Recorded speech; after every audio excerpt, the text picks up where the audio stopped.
Nema, udah boker. Seperti biasa buat kalian yang baru gabung di sini, selamat karena kalian hidup.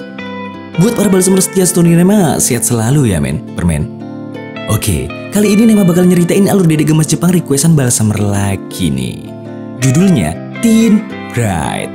Dan karena nih alur pasti isinya spoiler semua, jadi langsung tonton aja deh ya, daripada boros ludah.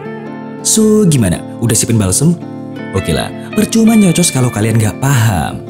Tarik nafas dalam-dalam dan bumper dulu.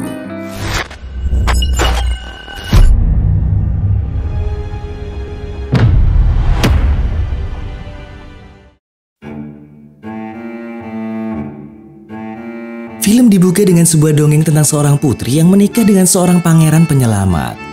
Sebuah pernikahan impian lengkap dengan segala ritualnya. Tapi sebelum dongeng kelar, sekumpulan pelayan tiba-tiba datang. Habis ngucapin selamat pagi ke dedek kawaii yang lagi bobok cantik bernama Karin, mereka pun langsung ngangkat, mandiin, dandanin, dan bawa tuh dedek gemes ke mobil. Sampai di mobil, baru deh Karin nyadar ternyata dia ngimpi. Ini adalah hari pertamanya masuk SMA. Kebetulan hari ini juga hari ulang tahunnya yang ke-16. Banyak ucapan selamat ulang tahun berdatangan dari tokoh-tokoh terkenal dunia. Dan pastinya dari teman masa kecilnya, Ebina Isuzu.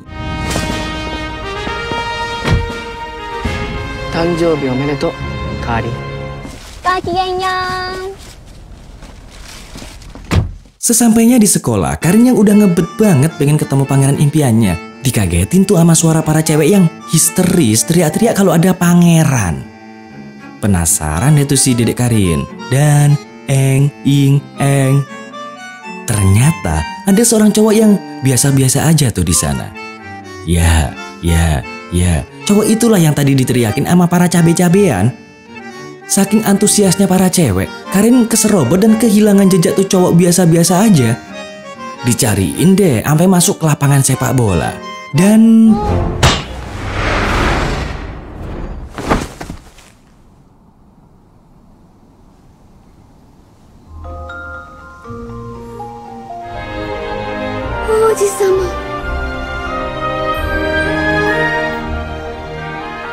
gak disangka sama bocil pramuka manapun, Karin ternyata ngalamin kejadian persis kayak di dongeng men. Malamnya, kedua orang tua Karin ngerayain ulang tahunnya dengan meriah banget. Karin bahagia dong, apalagi pas nerima kado baju pengantin dari bapaknya. Yang lebih ngejutin nih men, bapaknya juga berencana bakal nikahin Karin yang masih berusia 16 tahun itu sama pria pilihannya besok. Ngedenger itu, Karin yang awalnya udah seneng banget berubah ngamuk-ngamuk deh. Intinya, Karin gak mau dijodohin, maunya sama Cak Seto. Sampai pas bapaknya nunjukin foto calonnya, ternyata calon Karin adalah pangeran yang tadi dia lihat di sekolah men. Karin langsung berubah pikiran dan setuju gitu aja. Emang mending sama tuh cowok sih daripada sama Cak Seto. Jauh. Keesokan harinya, Karin pun melangsungkan pernikahan dengan pangeran impiannya yang bernama Nao Tsurugi. Gak kayak di dongeng, ternyata pernikahan Karin sederhana banget men. Gak pakai undangan, gak pakai cincin kawin, apalagi ciuman pernikahan. Soalnya mereka harus ngerahasiain pernikahan itu biar mereka berdua gak dikeluarin dari sekolah. Nema penasaran, kira-kira ntar pakai acara malam pertama gak ya? Abis ngelangsungin pernikahan, orang tua Karin ngajak mereka ke sebuah rumah kontrakan kecil. Niatnya sih biar bisa memupuk kedekatan antara Karin dan Nao yang emang baru aja kenal.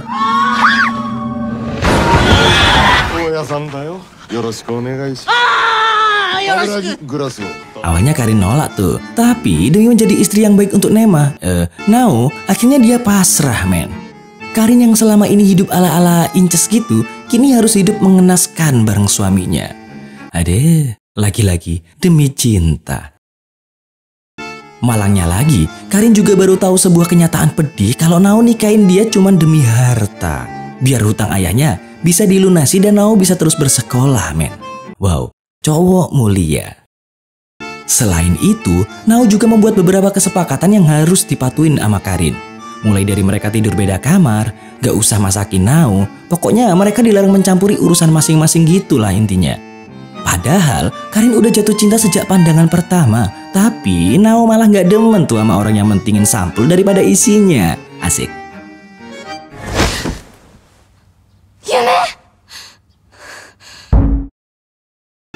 Hampir aja Karin nganggep kejadian kemarin itu cuma ngimpi. Tapi apa boleh buat, semuanya nyata. Mulai sekarang, Dek Karin harus belajar mandiri. Gak ada lagi yang bangunin, apalagi nyiapin semua keperluan Karin. Terus, karena Dek Karin ini juga gak tahu jalan ke sekolah, dia pun kesasar dan baru nyampe sekolah pas yang lain udah mau pulang. Kesasar apa ketiduran, Dek? Lama amat. Dari jauh, Ebina ngelihat Karin yang lagi berantakan banget, jadi khawatir dan langsung nyamperin Karin. Ebina nanya dong, kok Karin bisa sampai berantakan gitu? Karin hampir keceplosan tuh. Untung aja Ebina gak sadar dan malah nelpon Kaburagi sang kepala pelayan. Telepon belum nyambung. Karin yang panik langsung ngebuang HP Ebina, terus buru-buru ngacir gitu. Akhirnya Karin bisa balik ke rumah dan disambut suaminya dengan dingin. Begitu masuk rumah, Karin shock banget tuh pas ngelihat seisi rumah berantakan. Ya walaupun itu ulahnya sendiri tadi pagi, tapi Karin gak nyadar. Ngelihat itu, Nao ngomel dong. Nah, udah seharian ngalamin kejadian yang gak enak. Pas pulang masih aja kena semprot Nao. Karin yang udah frustasi pun cuma bisa nangis dan bilang sejujurnya. Karin tuh gak bisa dan gak tahu apa yang mesti dilakuin. Alhasil,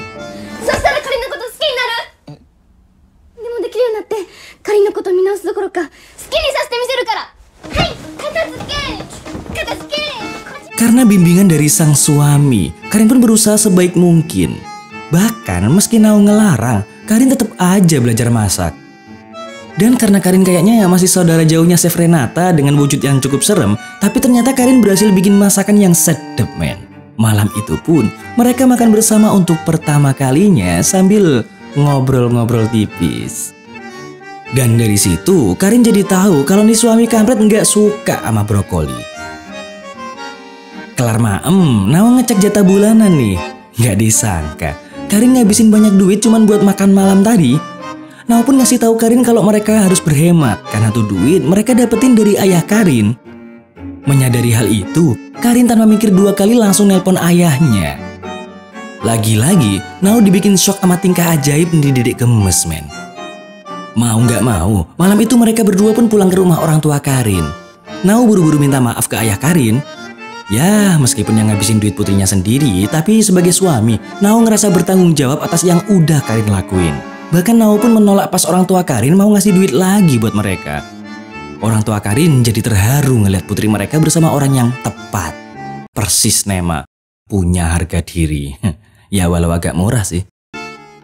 Lalu berkat usul Kaburagi, malam ini Karin sama Nao nginep di rumah orang tua Karin. Nah, di kamar, Karin yang bercita-cita jadi istri yang baik ngomong nih, pokoknya dia udah siap lahir batin buat nyervis sang suami. Tentu aja,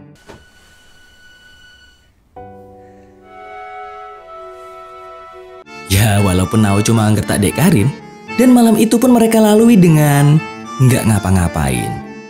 Tetap bubuk sendiri-sendiri, memeluk karbon dioksida. Apaan sih?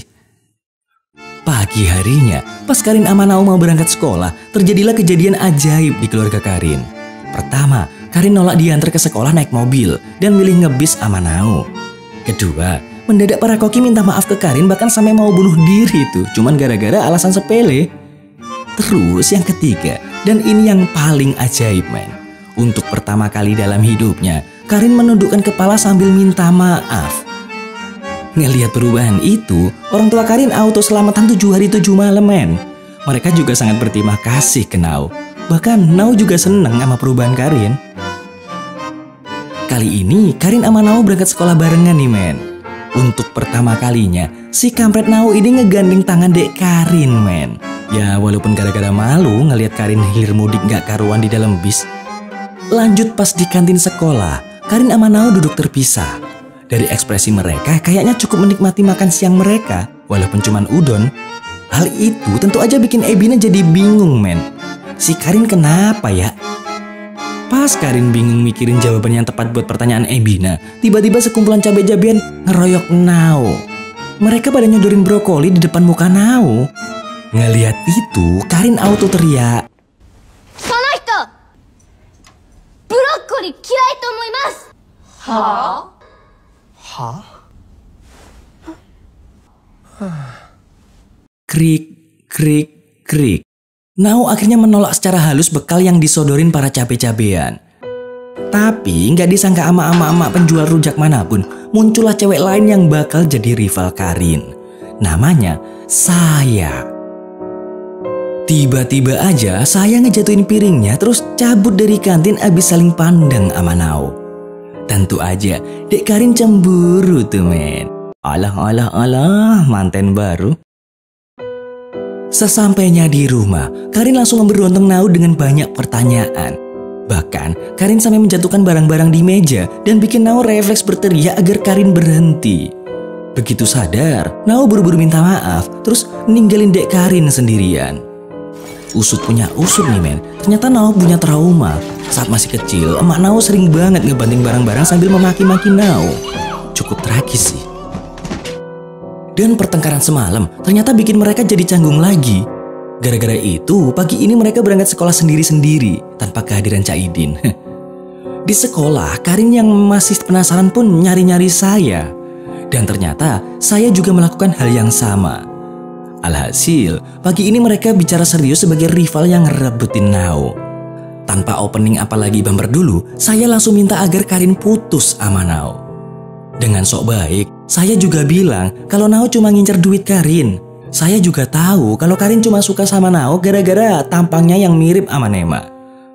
Nah, dasarnya Dek Karin ini emang polos banget sampai mendekatin Oon. Dia ngerasa nggak ada masalah dong. Dia malah seneng dan ngerasa sangat cocok sama Nao. Nao suka duit Karin, Karin suka sama tampang Nao. Bener-bener serasi kan? Akhirnya, saya pun gagal bikin Karin putus sama Nao. Yang ada, Dek Karin malah makin suka sama Nema. Nao. Dan Nao yang sedari tadi nguping, cuma ngakak tuh pas dia tahu apa yang dipikirin Karin. Mendekati ujian, Nao pun dikagetkan dengan kenyataan kalau Karin bisa duduk di bangku SMA lewat jalur bypass. The power of orang dalam. Selama ini, dia nggak pernah belajar apalagi khawatir dengan nilai ujian. Mau nggak mau, Nao pun ngejelasin ke Karin tentang nilai merah, tentang ujian, juga tentang kenaikan kelas yang sangat dipengaruhi dari nilai. Sejak saat itu, Karin jadi rajin belajar men. Dimanapun, kapanpun, Karin belajar dengan rajin. Hal ini membuat guru, teman-teman sekelas, bahkan abang tukang bakso juga sangat heran sama kelakuan Karin sekarang. Bahkan Ebina curiga, Karin melakukan semua ini demi seseorang. Dan emang betul sih men, Karin emang ngelakuin semua ini demikian dan terima kasih. Pas lagi belajar bareng, tiba-tiba aja terbesit sebuah ide gak penting di benak Karin buat minta hadiah dari Nao kalau nilai Karin ntar bagus. Kirain Karin bakal minta jalan-jalan pakai kapal pesiar atau jet pribadi ke surga gitu. Lah kok ternyata Karin cuma minta kencan ke Enoshima bareng Nao. Dan Karin pun sukses. Nilainya cuma kepala 4 sih, tapi lumayan lah ya, ketimbang dapat 0 ya kan? Yang artinya Karin berhak mendapatkan hadiah dari Nao. Tepuk tangan. Tapi pas pulang sekolah tiba-tiba Karin diculik oleh sekumpulan orang gak dikenal men. Yang gak diduganya orang-orang itu ngebawa Karin ke rumah Ebina. Ternyata Ebina udah nyelidikin Karin. Alhasil, Karin ketahuan deh kalau udah nikah sama Nao. Karin minta Ebina buat ngerahasiain pernikahannya. Alhamdulillahnya, si Ebina setuju, tapi dengan syarat Karin harus segera bercerai dengan Nao. Kalau enggak, dia bakal ngumumin ke semua orang yang bisa bikin Karin sama Nao dikeluarin dari sekolah. Tentu aja, sebuah pilihan yang ngebuat Karin galau setengah mateng men. Parahnya lagi, Ebina gak bakal ngelepasin Karin sebelum Karin mutusin milih yang mana. Pas Karin masih belum bisa mutusin pilihannya, lah kok tiba-tiba ayahnya nelpon. Tapi ternyata yang ngomong malah Nao. Abis nanyain keadaan Karin, Nao bergegas ngejemput Karin di rumah Ebina. Pembicaraan serius antara dua lelaki pun terjadi. Ebina yang ngerasa sangat mengenal Karin cukup sakit hati sama Nao. Terlebih karena Karin harus hidup menderita sejak nikah sama Nao. Ebina juga tahu kalau Nao nikahin Karin cuma karena duit.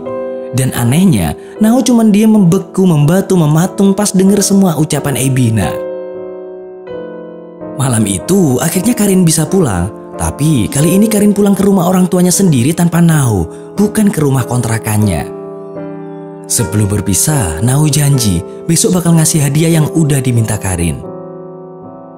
Karin dan Nao akhirnya bisa ngedit untuk pertama kalinya. Mereka melakukan banyak hal seru yang jelas bikin para jomblo biasa-biasa aja. Saat mereka beristirahat, Nao sedikit membuka diri. Dia nyeritain tentang traumanya kepada Karin. Alhasil, karena cerita itu, mereka jadi lebih deket tuh men. Nggak berhenti di situ, mereka juga membunyikan lonceng cinta yang konon katanya bisa ngebuat mereka berdua bersama selamanya. Sayangnya, habis ngebunyiin lonceng bareng, nggak disangka-sangka sama tukang kunci manapun, tiba-tiba aja Nao ngajak Karin cerai. Oh, dicampakkan pas lagi sayang-sayangnya. Gak cuma itu men, Nao juga mutusin buat berhenti dari sekolah. Gak lama, Ebina nyoba buat ngehibur Karin yang lagi pilu-pilunya men. Ebina ngajak Karin dansa kayak pangeran sama putri di dongeng gitu. Norak. Tapi pas mendadak Ebina nembak Karin, baru deh Karin diem gak bisa jawab. Di sisi lain, Kaburagi menemui Nao dan ngasih surat cerai dari Karin. Kaburagi juga sempat ngomong kalau selama Karin nikah sama Nao, gak ada keinginan Karin yang belum terwujud. Sebelum pergi, Kaburagi juga ngasih buku dongeng yang selama ini dibaca Karin. Dia berpesan agar Nao ngebaca tuh buku baik-baik sebelum ngebaliin.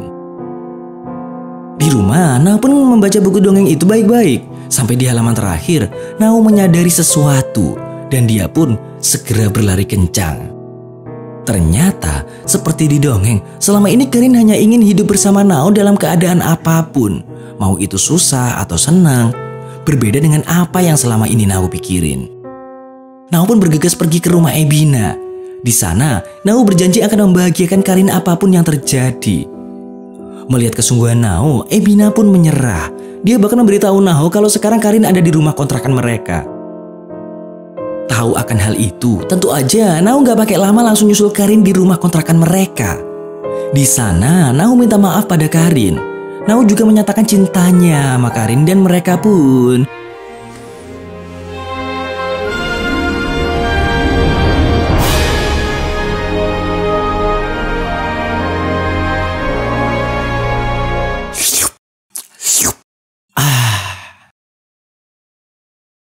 Lima tahun kemudian, mereka pun melangsungkan pernikahan impian kayak di buku dongeng. Tentu aja lengkap dengan segala ritualnya. Dan bisa dipastikan happy ending men. Tamat.